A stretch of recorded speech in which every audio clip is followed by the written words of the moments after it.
చివరి ఘడియ ఇదే, చివరి ఘడియ ఇదే, చివరి ఘడియ ఇదే, చివరి ఘడియ ఇదే, ఈ లోకానికి అంతిమ ఘడియ ఇదే. క్రీస్తునందు ప్రియులారా, యేసు క్రీస్తు వారి ఘనమైన శ్రేష్టమైన నామములో మీ అందరికీ హృదయపూర్వక వందనాలు. మీరందరూ ఎలా ఉన్నారు? మీకోసం నిత్యము క్రీస్తు రాయబారుల మా దగ్గర మేము మీకోసం ప్రార్థన చేస్తున్నామని మరొకండి. మీ ప్రార్థన మనవులు మాకు తెలియచేస్తే మీకోసం మేము ఖచ్చితంగా ప్రార్థన చేస్తాం. ఈ మెసేజ్ అయిన తర్వాత మీకు బుక్స్ గురించి తెలియచేయటం జరుగుతుంది. ఈ తెలుగు 2 రాష్ట్రాల్లో ఇలాంటి బుక్స్ ఎక్కడా లేవు సార్ అని చాలామంది ఫోన్లు చేసి చెప్పడం సంతోషం. ఈ అద్భుతమైన లోతైన సంచలనాత్మకమైనటువంటి పుస్తకాలు మీరు కొని చదివి దేవుని జ్ఞానాన్ని బాగా నేర్చుకొని సంపాదించుకొని మీరు ధనిలు అవ్వాలని, ఇంకా లోతైన సత్యాలు మీరు తెలుసుకోవాలని మేము ఆశిస్తూ ఈ పుస్తకాలు రాయటం జరిగింది. సో ఈ మెసేజ్ అయిన తర్వాత మీకు ఆ పుస్తకాల గురించి తెలియచేస్తారు.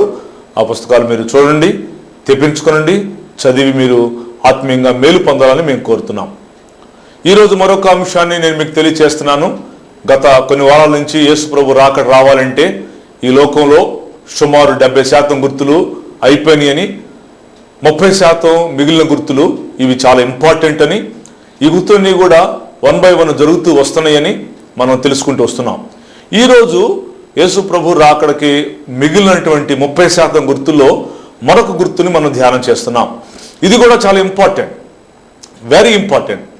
యేసు ప్రభు రాకడ ఈ లోకంలో రావాలంటే మత్తయి సువార్త 24వ అధ్యాయంలో ప్రభువారు చెప్పినటువంటి సూచనలు మాత్రమే మనం చూడాలి. సో ఈ సూచనలు, ఈ రాకడ గుర్తులు ప్రపంచంలో అన్ని ప్రాంతాల్లో కొన్ని జరుగుతుంటే ఇంపార్టెంట్ గుర్తులు యెరూషలేములో జరుగుతున్నాయి. ఆల్రెడీ కొన్ని జరిగిపోయినాయి, కొన్ని టూకీగా జరుగుతూ వస్తున్నాయి. ఆ గుర్తుల్లో ఒక important significations of his coming ఈరోజు మనం ధ్యానం చేయబోతున్నాం. ఆ గుర్తు పేరు ఏం పేరంటే ఎర్రని పెయ్య, రెడ్ హైఫర్. మీరు చాలా జాగ్రత్తగా కూర్చొని చాలా దృష్టి పెట్టి మనసు పెట్టి మీరు ఈ వాక్యాన్ని చూస్తూ వినాలని నేను కోరుతున్నాను. యేసు ప్రభు రాకడి లోకం రావాలంటే 70% గుర్తులు అయిపోయినాయి, మిగిలినటువంటి 30% గుర్తులు టూకీగా జరుగుతూ వస్తున్నాయి. వాటిలో ఇప్పటికే చాలా చెప్పాం. యూదులు ఎలా తిరిగి ఎప్పుడు చెదిరిపోయారు, వాళ్ళు తిరిగి ఎలా ఇజ్రాయెల్ చేరుకుంటున్నారు, వాళ్ళు చేరుకుంటే ఏంటి, యేసు ప్రభు రాకడ ఎలా గుర్తవుతుంది, వాళ్ళు చేరుకొని ఏం చేయబోతున్నారు, ఆ యొక్క విషయాలు మొత్తం కూడా మనము మరి కరెంట్ న్యూస్తో మనం చూసాం. ఇప్పుడు జరుగుతున్నటువంటి స్పాట్ న్యూస్, కరెంట్ న్యూస్. చాలాసార్లు నేను ఇజ్రాయెల్ దేశం వెళ్తూ ఉంటాను కాబట్టి అక్కడ ఆ సన్నివేశాలు చూసి కూడా కొన్ని నేను మీకు చెప్పడం జరుగుతూ వస్తుంది. కాబట్టి ఈ దినం ముందు మనం చెప్పేటువంటి అంశానికి ముందు మనం కొన్ని విషయాలు మనం చూడాలి. ఈ ఎర్రని పెయ్య యేసు ప్రభు రాకడికి ఎలా గుర్తవుతుంది? చాలా చాలా గుర్తులు.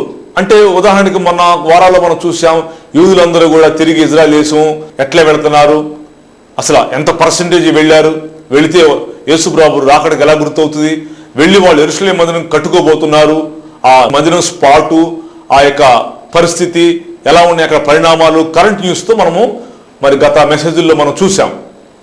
ఆ కరెంట్ న్యూస్ ఇప్పుడు చాలా అవసరం. యేసు ప్రభు రాకడికి గుర్తులు, ఆ కరెంట్ న్యూస్ చాలా అవసరం. అలాగే ఈ యూదులందరూ కూడా తిరిగి వాళ్ళు సొంత దేశానికి వెళ్ళిపోయారు. 430 సంవత్సరాలు ఐగుప్తులో బానిసలుగా చేసిన వాళ్ళు 40 సంవత్సరాలు అరేబియా అడవుల్లో, సీనాయి అడవులు నడుచుకుంటూ వచ్చి ఇజ్రాయెల్ దేశం కనాను చేరారు. చేరినప్పుడు అబ్రహాముకి వాగ్దానం చేసింది మళ్ళీ వచ్చింది వాళ్ళకి. అప్పుడు 430 సంవత్సరాలు ఐగుప్తులో ఉన్న తర్వాత కనాను చేరుకొని న్యాయాధిపతులు కావాలంటే న్యాయాధిపతులు ఇచ్చాడు, ప్రవక్తలు కావాలంటే పెద్ద ప్రవక్తలు, చిన్న ప్రవక్తలు, మలాకి దాకా ఇచ్చాడు. మలాకితో దేవుడు మనుషులతో విసిగిపోయి మాట్లాడటం మానేసిన తర్వాత కొత్త నిబంధనకి పాత నిబంధనకి మధ్యలో ఒక తెల్ల కాగితం ఉంటుంది. దాని వయసు 400 సంవత్సరాలు, నిశ్శబ్ద కాలం, సైలెంట్ ఇయర్స్ అనుకున్నాం. ఆ 400 సంవత్సరాల తర్వాత మళ్ళీ యేసు ప్రభు ఈ లోకానికి దేవుడుగా ఈ లోకానికి వచ్చి ఆయనే వచ్చి రక్తం కార్చాడు. ఆయన యూదులు చంపారు కాబట్టి ఆయన పనిచేసుకుని వెళ్ళిపోతే ఆయన రక్తం యూదుల మీద రాబట్టి కత్తివాత కోల్తారని లోక 21లో చెప్పబడిన రీతిగా వాళ్ళు కత్తివాత నిజంగానే కూలారు. వాళ్ళు ప్రపంచ దేశాలకు వెళ్ళిపోయారు. యెరూషలేము మందిరం కట్టినటువంటి సొలొమోను కూడా వెళ్ళిపోయాడు. ఆ మందిరం పడేశారు, దాన్ని 2 సార్లు పడేశారు, 2 సార్లు కట్టారు.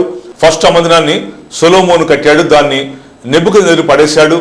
దాన్ని తర్వాత ఎజ్రా నెహెమియాలు జెరుబ్బాబెల్ నాయకత్వంలో మళ్ళీ కట్టుకున్నారు. దాని తర్వాత దాన్ని అంతియోకస్ ఎపిఫనస్ దాన్ని చెడగొడితే హేరోదు గారు రాజుగారు దాన్ని బాగు చేశాడు. దాంట్లోనే యేసుప్రభు ఆరాధన చేశారు. అయితే దాని తర్వాత క్రీస్తు 70 సంవత్సరంలో యెరూషలేము మందిరాన్ని టైటస్ ఆ 70 సంవత్సరంలో సర్వనాశనం చేసి తగలబెట్టేస్తే ఆ కత్తివాత కోల్తారని చెప్పినటువంటి రీతిగానే యేసుప్రభుని వాడు సిలువ వేయబట్టే యూదులు కత్తివాత కూలి చంపబడి చావగా బతికిన ప్రపంచ దేశాలకు వెళ్ళిపోయారు. అప్పుడు దాన్ని ఆ యొక్క టైటస్ వెళ్ళిపోతూ ఇజ్రాయెల్స్కి పాత శత్రువులు ఫిలిస్తీన్లు గౌరవార్థమే దానికి ఫస్ట్ ఫిలిస్తీ అని పేరు పెట్టాడు. ఆ తర్వాత పాలస్తీ అయింది, అదే పాలస్తీనాగా అయింది. అప్పుడు ఇజ్రాయెల్ దేశం ప్రపంచ వ్యాప్తంగా కొట్టివేయబడింది. ప్రపంచ దేశాలకు యూదులందరూ కూడా వెళ్ళిపోయారు ఇజ్రాయెల్స్.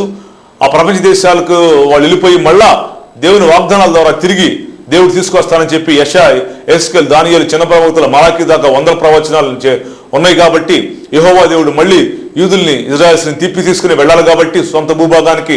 వాళ్ళు 2000 సంవత్సరాల ప్రపంచంలో అలా ఉన్నా కూడా వాళ్ళ హైట్, వాళ్ళ అందము, వాళ్ళ ఫిజిక్, వాళ్ళు పోలేదు, వాళ్ళ జాతి కూడా అంతరించలేదు.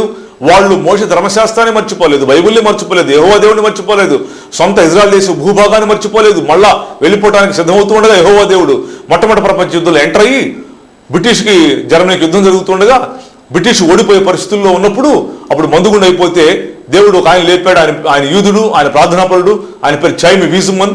ఆ యూజుమన్ గారు బాంబును కనుక్కుంటే బ్రిటిష్ వాళ్ళకి గెలిస్తే అప్పుడు స్వాతంత్ర్యం ఇస్తానని ఫస్ట్ వాగ్దానంలో చేస్తే అప్పుడు ఆ యొక్క చైమి వీజుమను యూదులందరికీ ఈ బ్రిటిష్ వైస్ ఛాన్సలర్ వాగ్దానం చేశాడు.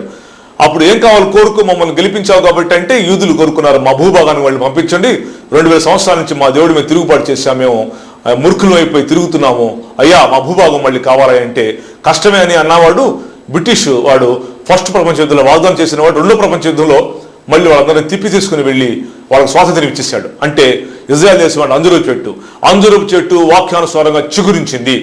సో 1948 మే 14న పెద్ద వలస వెళ్ళిపోయింది ఇజ్రాయెల్ దేశం యూదులు. ఆ తర్వాత మిగతా వాళ్ళందరూ కూడా రోజుకి 1000 మంది సగటున ల్యాండ్ అయిపోయి వెళ్ళిపోతున్నారు. అదొక యేసుప్రభు రాకడ బలమైన గుర్తు. నెంబర్ 2, వీళ్ళు వెళ్ళిన వాళ్ళు ఏం చేస్తున్నారు, ఆ పాలస్తీనా వాళ్ళు అంతకుముందు ఆ భూభాగంలో ఉన్నవాళ్ళు పాలస్తీనా దేశాన్ని అంతా ఎండగట్టేశారు. ఎప్పటికైనా ఇది మన భూభాగం కాదు, వాళ్ళు యూదులు మళ్ళీ వస్తారు, ఇది మంద కాదు కాబట్టి మనం అని చెప్పేసి దాన్ని ఎండగట్టేస్తే మళ్ళీ యూదులు మళ్ళీ వెళ్ళి దాన్ని సస్యశ్యామలం చేసుకున్నారు. 0 నుంచి స్టార్ట్ చేసి ఇప్పుడు ప్రపంచాన్ని శాసించే దేశంగా చేస్తున్నారు. పంటలు కానీ, టెక్నాలజీ కానీ, రక్షణ వ్యవస్థ కానీ, military, navy, air force, everything technology, Hebrew భాష పునరుద్ధరించుకున్నారు. వ్యవసాయము ప్రపంచంలో అక్కడ పండే పంట ప్రపంచంలో ఇంకెక్కడా పండదు. వాళ్ళు బిందు సేద్యం చేస్తారు, తుప్పలతో చేస్తారు, డ్రిప్ ఇరిగేషన్, గొట్టాములు నీళ్లు పెట్టి మట్టి లేకుండా పంటలు పండించేది ప్రపంచం ఇజ్రాయెల్ దేశమే. మట్టి లేకుండా పంటలు పండించే దేశం ఇజ్రాయెల్ దేశమే. పాలు తేలిన ప్రపంచ దేశంగా మళ్ళీ చేసుకుని అభివృద్ధి అయింది. దట్ మీన్స్ ప్రవచనము నెరవేర్చబడింది. అంజూరపు చెట్టు అంటే ఇజ్రాయెల్ దేశము చిగురించబడింది. అంజూరపు చెట్టు లేతదై చిగురించినప్పుడు మీరు ఏమనుకోమని చెప్పాడంటే మనుష్య కుమారుడు పరలోకపు ద్వారముల దగ్గర ఉన్నాడని తెలుసుకోమని చెప్పాడు. అంజూరపు చెట్టు లేతదై చిగురించినప్పుడు మీరు ఎలా వసంత కాలం రాబోతుందని తెలుసుకుంటారో అలాగే ఇజ్రాయెల్ దేశం అనగా ఈ యొక్క గుర్తులన్నీ జరుగుతున్నప్పుడు మనుష్య కుమారుడు పరలోక ద్వారం దగ్గర ఉన్నాడని తెలుసుకోమని చెప్పాడు. అంజూరపు చెట్టు చిగురించింది అంటే ఇజ్రాయెల్ దేశము చిగురించింది. 1948 మే 14న చిగురించింది. కాబట్టి మనిషి కుమారుడు పరలోక ద్వారం దగ్గర ఈ ప్రపంచం మీదకి రావడానికి రెడీగా ఉన్నాడు. డేట్ తెలియదు కానీ ఏం తెలుసుకోవాలంటే గుర్తులు తెలుసుకోవాలి. యూదులు ప్రపంచంలో ఉన్న వాళ్ళందరూ వెళ్ళిపోవటమే ఒక పెద్ద గుర్తు. వాళ్ళు వెళ్ళి మళ్ళీ ఆ ఇజ్రాయెల్ దేశాన్ని టాప్ దేశంగా డెవలప్ చేసుకునే ఒక గుర్తు. తర్వాత వాళ్ళు రేపు మందిరాన్ని కట్టుకోబోతున్నారని మనం గత వారంలో చూసాం.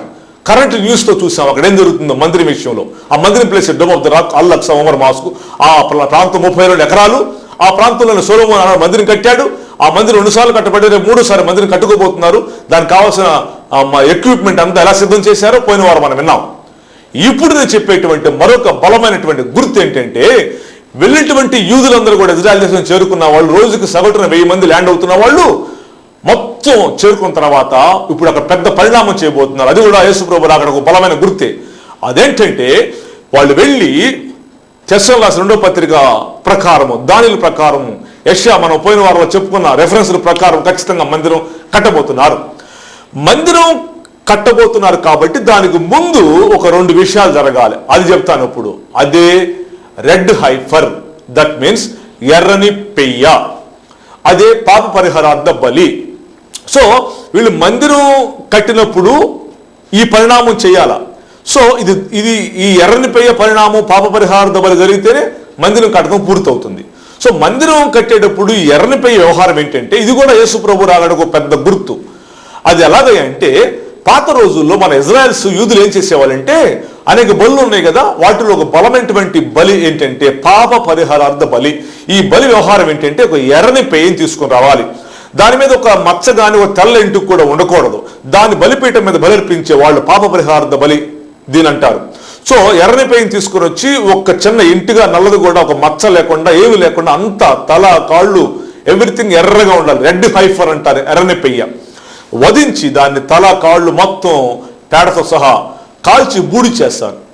ఆ బూడిద చేసినటువంటి ఆ బూడిదని ఏం చేస్తారంటే ఒక బాక్సులో పెట్టేవాళ్ళు యూదులు. అది లేవీ కాండంలో ఉంది, సంఖ్యాకాండంలో ఉంది, హెబ్రీ పత్రికలో ఉంది, మీకు రెఫరెన్స్ చెప్తాను. సో ఈ బూడిదని లోపల బాక్సుల్లో పెట్టి ఆ బూడిదని ఏమంటారంటే కలాలు పాత్రలు అంటారు హెబ్రీలో.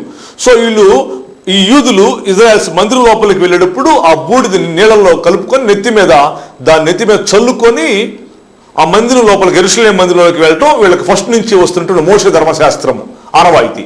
నెత్తి మీద దాన్ని జల్లుకునే దాన్ని పాప పరిహార హోమ జలము అంటారు. పాప పరిహార హోమ జలము. ఈ యొక్క రెడ్ హైఫర్ ఎర్రని పైని బలిర్పించి బూడి చేసేదాన్ని కలాలు పాత్రలు అంటారు ఈ బూడిదని. సో ఆ బూడిదని బాక్సులో పెడతారు. సో ఈ బూడిద అయిపోయేలోపు మళ్ళీ ఇంకొక ఎర్రని పై వధించాల. ఈ బూడిద అయిపోయేలోపు ఈ పాత బూడిదలో ఇంకో ఎర్రని పై వధించి బూడిచ్చేసి ఆ కొత్త బూడిద పాత బూడిద కలపాల. మళ్ళీ ఇది అయిపోయేలోపు ఇంకోటి వధించాల, మళ్ళీ ఇది అయిపోయేలోపు ఇంకోటి వధించాల. అంటే బూడిద అయిపోకూడదు. ఇది ఎర్రని పెయ్య పాప పరిహార బలి యొక్క వ్యవహారం. క్రీస్తు 70 సంవత్సరంలో టైటస్ యెరూషలేము మందిరాన్ని తగలబెట్టి యూదులందరినీ ప్రపంచ దేశాలకు తరిమేసి చంపేసినప్పుడు లేవి యాజకులు 2 విషయాలు చేశారు. నెంబర్ 1, మందసాన్ని దాచిపెట్టారు తీసుకెళ్లి పారిపోయి, ఇది ఎప్పటికైనా కావాలని. ఈ మధ్య దొరికింది అది. రాన్ వైయట్ అనేటువంటి అమెరికా ఆర్కియాలజిస్టు నోవహు వాడు టర్కీలో దాన్ని కనిపెట్టడంతో పాటు ఇజ్రాయెల్ దేశంలో ఉన్నటువంటి మెయిన్ స్పాట్లు తన ఆదాయం మొత్తం కోట్ల రూపాయల ఆస్తిని మొత్తం ఖర్చు పెట్టి వీటిని కనిపెట్టాడు. ఈ మందస్సు కలవరి కొండ కింద, అంటే యేసుప్రభువు సిలువైబడిన కలవరి కొండ కింద లోపల దొరికింది.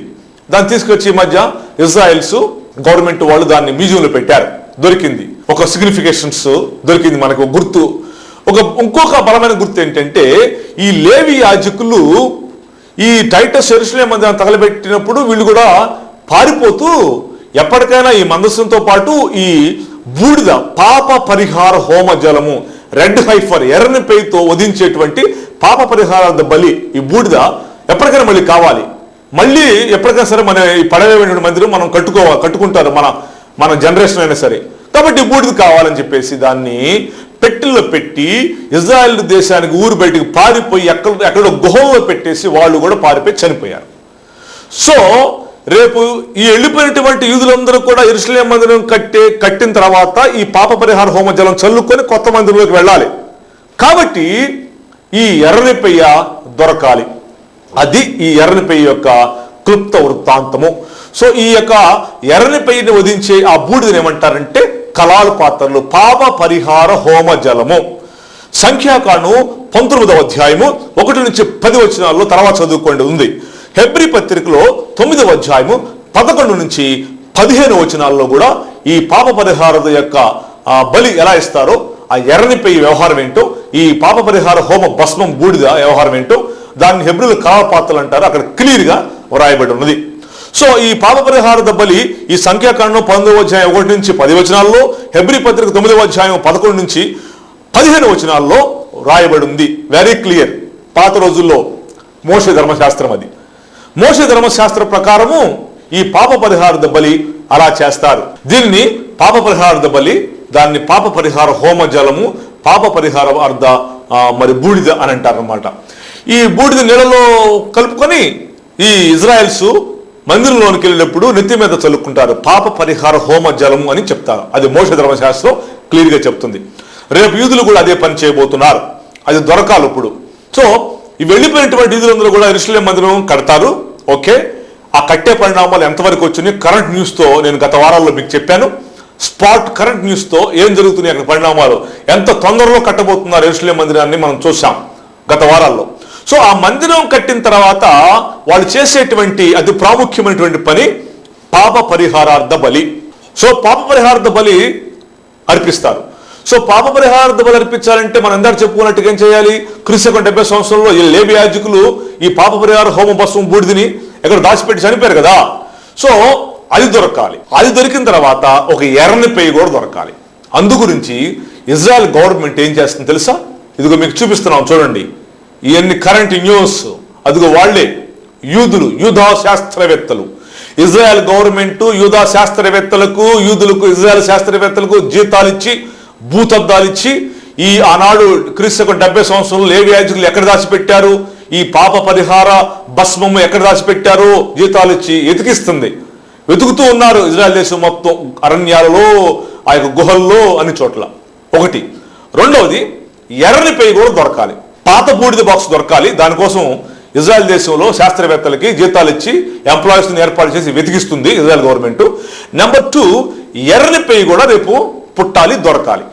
ఈ మధ్య కాలంలో హైఫా అనేటువంటి ఒక పట్టణంలో ఒక ఎర్రని పెయి పుట్టింది. దానికి ఏమని పేరు పెట్టారంటే మెలడీ అని పేరు పెట్టారు.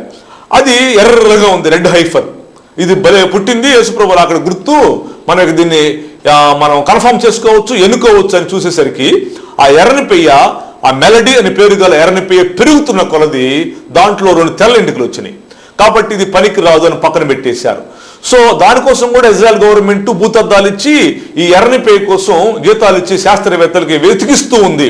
రెడ్ హైఫర్ ఎక్కడ దొరుకుతుంది, తల దగ్గర నుంచి చివరి తోక దాకా, కాళ్ళ దగ్గర నుంచి ఎవ్రీథింగ్ ఎర్రగా ఉండాలి, ఎర్రని ఎంటుకలు రెడ్గా ఉండాలా. ఆ ఎర్రని పెయ్య ఒక్క తెల్లెంటుకు ఉండకూడదు. తెల్లెంటుక చిన్న మచ్చదన ఉంటే బలికి పనికి రాదు. అది మోషే ధర్మశాస్త్రం పాత నిబంధనలో ఉంది, లేవీకాండ, సంఖ్యాకాండంలో, హెబ్రీ పత్రిక మనం చదువుకున్నాం. సో ఈ ఎర్రని పెయ్య కోసం వెతుకుతుంది ఇప్పుడు ఇజ్రాయెల్ గవర్నమెంట్. ఆనాడు పాత బూడిద బాక్సుల కోసం కూడా వెతుకుతుంది. సో పాత బూడిద బాక్సు దొరకాలి, ఎర్రని పెయ్య దొరకాలి, యెరూషలేము మందిరం కట్టాలి. యెరూషలేము మందిరం కట్టడానికి మొత్తం సన్నాహాలు అయిపోయినాయని మనం గత వారం చూసాం. కరెంట్ న్యూస్, మొత్తం కరెంట్ న్యూస్ తో మనం చూసాం. సో ఆ మందిరం కట్టిన తర్వాత ఈ ఎర్రని పెయ్యని బలర్పించి బూడి చేసి పాత బూడిద బాక్సుల కోసం కూడా ఎదుగుతున్నారు కదా, అది కూడా దొరుకుతుంది. సో ఆ పాత బూడిదని ఈ కొత్త బూడిదలో కలుపుకొని ఆ కట్టినటువంటి కొత్త మందిరం లోపలికి ఈ యూదులు, ఇజ్రాయెల్స్ నెత్తి మీద ఈ బూడిద జలాన్ని పాప పరిహార హోమ జలముగా చల్లుకొని మందిరంలోకి వెళ్ళబోతున్నారు. ఈ లోపే సంఘం పైకి వెళ్ళిపోతుంది. మందిరం పూర్తి అయిపోయింది కదా, సంఘం పైకి వెళ్ళిపోయింది. క్రీస్తు విరోధి పరిపాలన స్టార్ట్ అవ్వాలి కదా. మరి సంఘం ఎక్కడ ఉండదు? క్రీస్తు విరోధి పరిపాలన కాలంలో సంఘం ఎక్కడ ఎందుకు ఉంటుంది? ఆ మందిరం కడుతున్నప్పుడు ప్రపంచ యుద్ధం జరుగుతుంది కదా, మనం చూసాం గత వారాల్లో. యెషయా, యెహెజ్కేలు, దానియేలు చిన్న ప్రవక్తల్లో ఆ స్థలంలో 32 ఎకరాల ఆ యొక్క మందిరం స్పాట్ లో ఉన్నటువంటి ఆ కట్టడాన్ని పడేస్తుంటే ప్రపంచంలో ఉన్నటువంటి చాలా దేశాల వాళ్ళు, మతాల వాళ్ళు యూదుల మీద యుద్ధానికి వస్తుంటే ఒక పక్కన యుద్ధం చేస్తూ మందిరం కట్టేస్తుంది, సంఘం పైకి వెళ్ళిపోతుంది. అప్పుడు మందిరం కట్టిన తర్వాత క్రీస్తు విరోధి వచ్చి దాంట్లో కూర్చుంటాడు, ఒక ప్రతిభను పెడతాడు తర్వాత వాడు. సో 3.5 సంవత్సరాలు మామూలు శ్రమలు, మిగతా 3.5 సంవత్సరాలు మహాశ్రమలు, అది వేరే సబ్జెక్టు. సో ఈ ఎర్రని పెయ్య వధించారు కదా, ఈ ఎర్రని పెయ్యని వధించిన తర్వాత పాత బూడిద దొరికిద్ది. ఆ పాత బూడిదని కొత్త బూడిదలు కలుపుకొని కొత్తగా కట్టిన మందిరంలోకి ఈ పాప పరిహార హోమ జలం చల్లుకొని లోపలికి వెళతాడు. చదువు వాడు గ్రహించునుగా కానీ దశమరాశి పత్రికలో మనం చూస్తున్నాం. కాబట్టి యేసు ప్రభు రాకడికి ఈ ఎర్రని పెయ్యకి చాలా దగ్గర సంబంధం ఉంది. పిల్లరా, నా మాటలు వింటున్న వాళ్ళరా, తూతూ మంత్రం మెసేజ్ చెప్పి ఈ రోజుల్లో చాలా మంది సేవకులు డబ్బులు సంపాదించుకొని మరి మంది మీద మిరియాలు చల్లేసి కర్చిపులు అమ్ముకొని, బూడిద బాక్సులు అమ్ముకొని, లేకపోతే ఆ యొక్క నూనె బాక్సు పెట్టెలు అమ్ముకొని, డబ్బాలు అమ్ముకొని చెప్పే మెసేజ్లు కాదు ఇవి. నో, అలాంటి పాస్టర్ని కాదు నేను.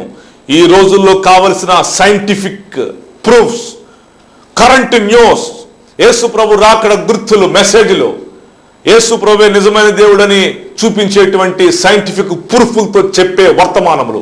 ఇదిగో ఈ వర్తమానములు కూడా రెండవ రాకడ బలమైనటువంటి గుర్తులు దగ్గర పడింది. యేసు ప్రభు రాకడ రండి, చదవండి. నేను రాసిన 100 పుస్తకాలు చదవండి, మేలు పొందండి. బైబిల్ మీకు సంపూర్తిగా క్లియర్గా అర్థం అవ్వాలంటే బుక్స్ చదివితే బాగా అర్థమవుతుంది. కాబట్టి నేను రాసినటువంటి 100 పుస్తకాల్లో కొన్నైనా చదివి మీరు ఆధ్యాత్మికంగా బలవంతులు అవ్వాలని నా కోరిక. కాబట్టి పిల్లరా, ఇప్పుడు మీరు గమనిస్తున్నారు చూడండి, యేసు ప్రభు అక్కడ చాలా దగ్గర పడింది. యెరూషలేము మందిరం కట్టబోతున్నారు, సన్నాహాలు అయిపోతుంది. కట్టిన తర్వాత ఇదిగో ఈ ఎర్రని పెయ్య దొరకాలి, దొరకబోతుంది. అదిగో ఆ పాప పరిహార పాత బూడిద బాక్సులు దొరకాలి, వెతుకుతున్నారు ఇజ్రాయెల్స్. అది కూడా దొరుకుతుంది, బలర్పిస్తారు. కొత్త మందిరంలోకి ఈ పాప పరిహార హోమ జలం చల్లుకొని లోపలికి వెళ్తారు. కాబట్టి ఈ ఎర్రని పెయ్య వ్యవహారం మనం క్లియర్గా మనం చూసాం కాబట్టి మీకు అర్థమైంది. యేసు ప్రభు రాకడ చాలా సమీపంగా ఉంది, అక్కడ గుర్తులు జరుగుతున్నాయి. యేసు ప్రభు రాకడ గుర్తులు మళ్ళీ చెప్తున్నా, మన ఇండియాలోనో, అమెరికాలోనో, లండన్లోనో, ఇంకో పెద్ద పెద్ద ఫ్రాన్స్లోనో ఎక్కడో లేవో. యేసు ప్రభు రాకడ గుర్తులు, మిగిలిపోయిన 30 గుర్తులు, ఇంపార్టెంట్ గుర్తులు మాత్రం అది ఇజ్రాయెల్ దేశంలో జరుగుతూ వస్తున్నవి. ఈలోపు ఇంకోటి ఏం చేయాలంటే, వీళ్ళు యెరూషలేం మందిరం కట్టిన తర్వాత ఆ మందిరంలో పనిచేసేటువంటి యాజకుల్ని ఏర్పాటు చేయాలి. వాళ్ళు ఎవరిని తీసుకుంటారంటే, పాత నిబంధన ప్రకారము అహరోను యాజక వంశం నుంచి తీసుకుంటారు. ఆ అహరోను యాజక వంశంలో వాళ్ళకి ఏం పేరు పెట్టారంటే, ఈ మధ్యకాలంలో కోహీర్ అనేటువంటి పేరు పెట్టారు. ఈ కోహీర్ అనేటువంటి అహరోను యాజక వంశస్థులు ప్రపంచంలో ఇంకెక్కడ మిగిలినారో వాళ్ళు కూడా వెతుకుతున్నారు. వాళ్ళ వంశం కూడా దొరకాలి, దాని గురించి కూడా సన్నాహాలు చేస్తున్నారు. అహరోను వంశం వాళ్లే దాంట్లో కొత్తగా కట్టమైనటువంటి మందిరంలో యాజకత్వం చేయాలని చెప్పేసి ఈ కోహీర్ అనేటువంటి అహరోను వంశపు జాతిని కూడా వెతుకుతున్నారు ఈ మధ్యకాలంలో.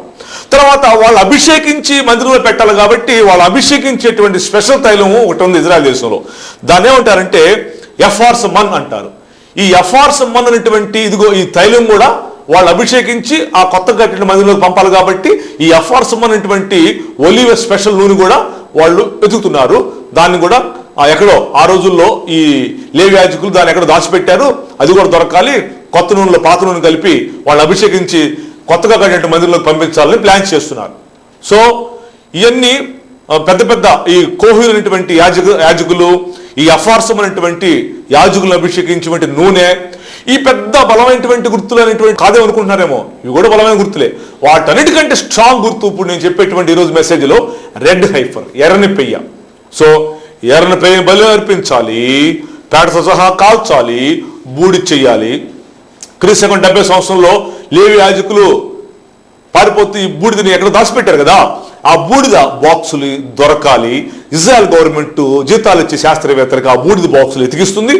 ఎర్రని పెయ్యను కూడా వెతకండి అని చెప్పేసి భూతద్దాలు ఇచ్చి ఇజ్రాయెల్ దేశం శాస్త్రవేత్తలకు జీతాలు ఇచ్చి ఎర్రని పెయ్యను కూడా వెతికిస్తుంది.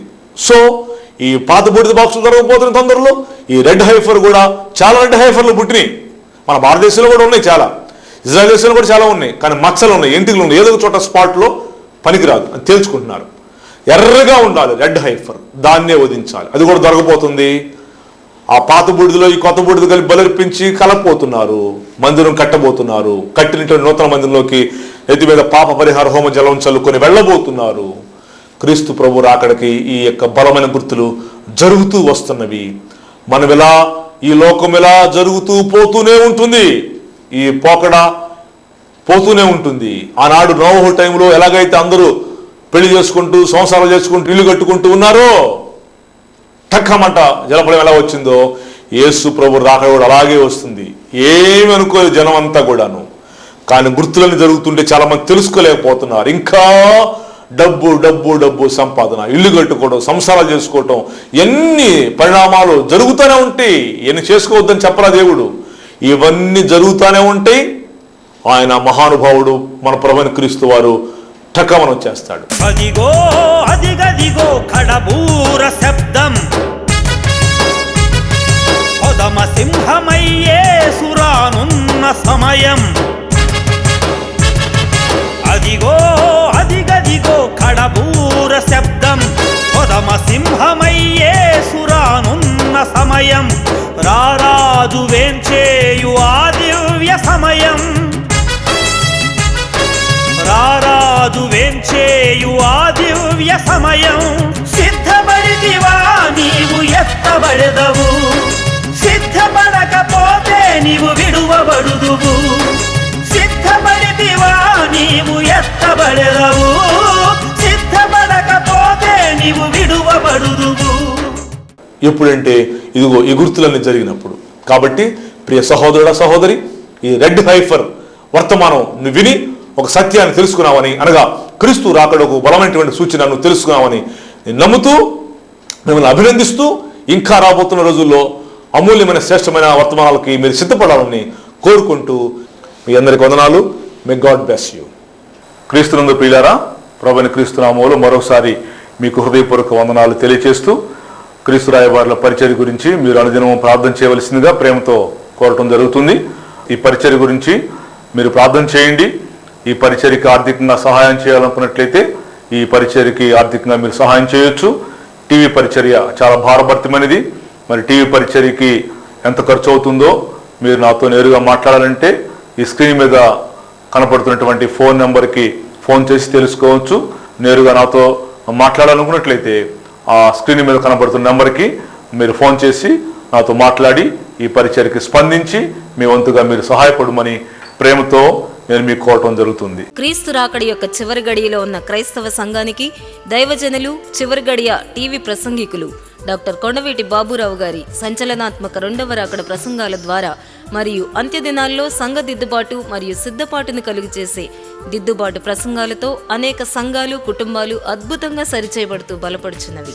మీరు కూడా తప్పక విని మేలు పొందండి. అంత మాత్రమే కాదు, వారు రచించిన 100 శ్రేష్టమైన అంశాలతో కూడిన లోతైన 100 పుస్తకాలు, రచనలు సార్వత్రిక సంఘాన్ని పురికొల్పుచున్నవి. తెలుగు క్రైస్తవ లోకం ఈ పుస్తకాల ద్వారా లోతైన సత్యాలు తెలుసుకొని అద్భుతంగా బలపడుతున్నారు. క్రీస్తు 2వ రాకడ, బైబిల్ ముందు తలదించిన సైన్స్, ఇస్రాయేల్ పునర్జన్మ, ప్రపంచ భవిష్యత్, సాతాను సృష్టికర్త ఎవరు, ఇతర మత గ్రంథాలలో క్రీస్తు ఉన్నాడా, ఏమిటి ఈ పడిపోవడం, ప్రభు సంస్కారం వారానిక నెలక, సంఘాలు కాలదనిన క్రమం, చనిపోయాక మనుషులు దెయ్యాలవుతారా, విశ్వాసులు మందులు వాడవచ్చా లేదా, దశమ భాగం ఎక్కడ ఇవ్వాలి, ఖురాన్ ప్రశ్నలకు బైబిల్ సమాధానం, మరియమ్మను పూజించాలా లేదా, ఇలాంటి అద్భుత అంశాలతో 100 రకాల పుస్తకాలు అందుబాటులో ఉన్నవి. మీరు కూడా లోతైన సత్యాలు తెలుసుకొని బలపడాలని కోరుకుంటే ఈ స్క్రీన్ పై ఉన్న నంబర్కు ఇప్పుడే ఫోన్ చేసి తెప్పించుకొని చదివి విశ్వాసంలో అభివృద్ధి అవ్వండి. అంతేకాదు, తెలుగు క్రైస్తవ లోకానికి డాక్టర్ కొండవీటి బాబురావు గారు రచించి సిద్ధపరిచిన 100 పాటల ఆల్బమ్స్ అందుబాటులో ఉన్నవి. అనేక సంఘాలు, కుటుంబాలు ఈ పాటల ద్వారా ఆత్మీయంగా బలపడుచున్నారు. ఇప్పుడే ఫోన్ చేసి మీరు కూడా తెప్పించుకోనండి. మరో అద్భుత అవకాశం, క్రీస్తు రాయబారుల బైబిల్ స్కూల్ ప్రతి సోమ, మంగళవారాలలో సాయంత్రం 4 గంటల నుండి 6 గంటల వరకు గుంటూరు పట్టణమందు నడిపించబడుచున్నది. దీనిలో దైవజనులు కొండవీటి బాబురావు గారు శ్రేష్టమైన లోతైన అంశాలను పాఠాలుగా బోధించి సంవత్సరం తర్ఫీదు ఇచ్చి సర్టిఫికేట్ ఇచ్చెదరు. రాయడం, చదవడం వచ్చి దేవుని సేవ ఇంకా బలంగా చేయాలని ఆశపడేవారు ఎవరైనా చేరవచ్చు. క్లాసులు ప్రారంభమవుచున్నవి, త్వరపడండి. మా చిరునామా డాక్టర్ కొండవీటి బాబురావు గారు, క్రీస్తు రాయబారుల వ్యవస్థాపకులు, 4వ line, Himaninagar, Naveena school road, Nagaralu, Guntur 522034. Phone number 9440767072. Email address kondavitibaburao@yahoo.in. YouTube Kondaveeti Baburao. ప్రభువు మిమ్మును దీవించునుగాక.